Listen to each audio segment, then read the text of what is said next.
We got some fantastic communication from Second Dinner, as well as some details and actions they're going to be taking to address some concerns that have been leveraged about the Marvel Snap economy. Let's go ahead and read what they have to say, and then I'll give some of my thoughts and opinions on the direction that the game is heading.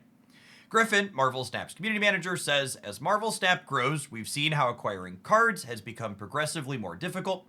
Your feedback has been heard loud and clear, and it's helped us identify and prioritize some major concerns. An overall lack of agency in acquiring new cards, new users struggling to get to meta decks faster as it takes too long to earn all of the Series 3 cards, returning players struggle to catch up after missing a season or more of new cards and rewards, and the randomness of spotlight caches often feeling frustrating. We take these concerns seriously and are in the process of improving the ways Snap players can acquire cards in the game.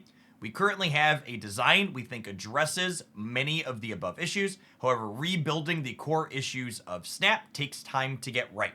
We are in the process of gathering additional feedback on design work as it continues in production.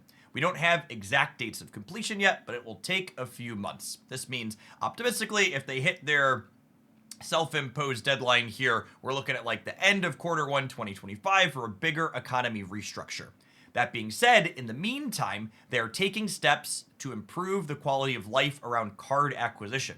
Coming in the January patch, which is scheduled to be going live on January 14th, about a month from this video. They will be doubling the drop rate of Series 3 cards in collector's reserves, going from 2 out of every 9 reserves to 4 out of every 9 guaranteed. This is noteworthy and something I'm not sure a lot of people are aware of. You actually can't get lucky or unlucky with the rate you get Series 3 cards at. There's guaranteed to be this set number of cards per block of reserves that you're opening, and they're doubling that up.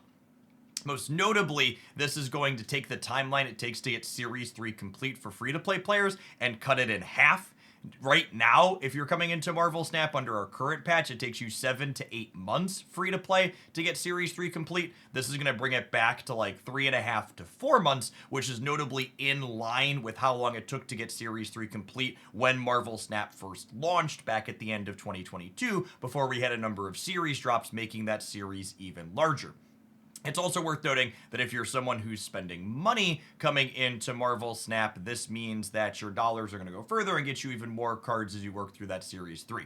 They also acknowledge that this is a band-aid fix, but they're doing it because they want to implement something quickly rather than waiting months for things to be fully redesigned.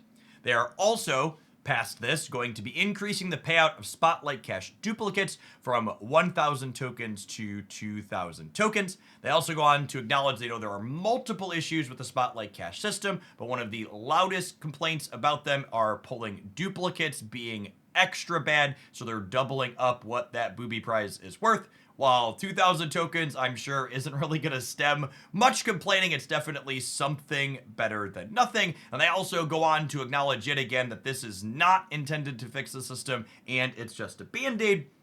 And then Griffin closes here on saying, as previously mentioned, we're planning an even bigger series drops for the first quarter of 2025. I'll be interested to see what that one ends up being, because bigger doesn't really set a clear bar for us. For reference, we only had a total of 13 cards drop from Series 4 and 5 to Series 3 in all of 2024. So technically, just dropping 6 cards to Series 3 in this bigger drop would qualify as bigger in the technical sense, but realistically, I'm hoping when they say bigger, they're meaning they're going to drop double digits in a single go to make some things more accessible. This definitely addresses new players coming in, and it helps endgame players a little bit when they're getting exceptionally unlucky hitting those tokens, but I think it is noteworthy that neither of these band-aid fixes help one really specific group of players, which is those who were previously endgame players, i.e. had all those Series 3 cards already and then attritioned out. If you have all of Series 3 and you leave Marvel Snap for a few months, you're going to be missing, a dozen and a half cards that are new, and they're all Series 4 and 5, and they're not coming back to Spotlight Cache again anytime soon, so you're kind of just SOL if you're missing them.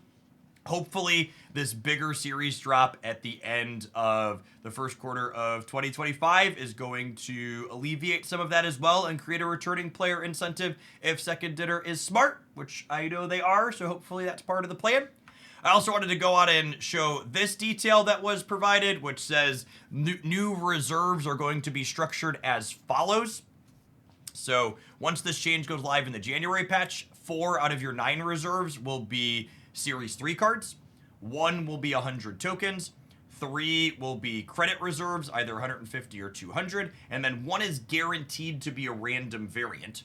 This is actually another small noteworthy change on these caches. Right now, the way things work here is what's listed up here at the top, which is there's 3 cosmetic caches per 9 reserves that you open, and those cosmetic caches are random which cosmetics they contain. So in theory, you could get 3 titles per 9 reserves or 3 avatars and never see a variant. It's also possible that you can high roll and get multiple variants in there, but those are weighted less high on that table, so you could also miss very reasonably.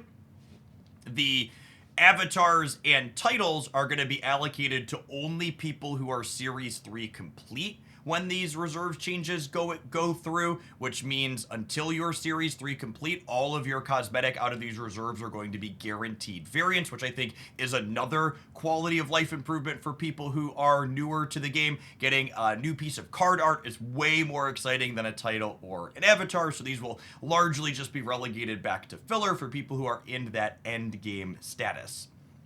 Overall, I think this is a really positive set of changes. I think Second Dinner tackled the communication with this head on. They're acknowledging, hey, we know this isn't going to fix everything. We know it's going to take us a little bit to structurally change everything in a way that's hopefully going to be better and ideal in the long term. But they're also doing something I personally specifically asked for in my last series dropped problem video, which is, hey, we need some kind of stopgap fix in the middle. And I think these changes that we see here detailed in tandem with a solid, actually big series drop in January or February could be that kind of kick the game needs to keep players going until we get across that finish line for a more broad economy rework, hopefully in March or, God forbid, April of next year. As always, I would love to hear in the comments down below what your thoughts on this are. Do you think getting all of the Series 3 cards from 8 months down to 4 months is reasonable? Is just doubling the tokens on that booby prize at the end when you spend all your keys in a duplicate enough? Maybe we could see them drop more cards to Series 4. Something that's noteworthy about this is that you're actually more likely to get Series 4 cards than Series 5 in that last random slot. So this bigger series drop, putting more cards to Series 4, could be another way to make that feel better as well.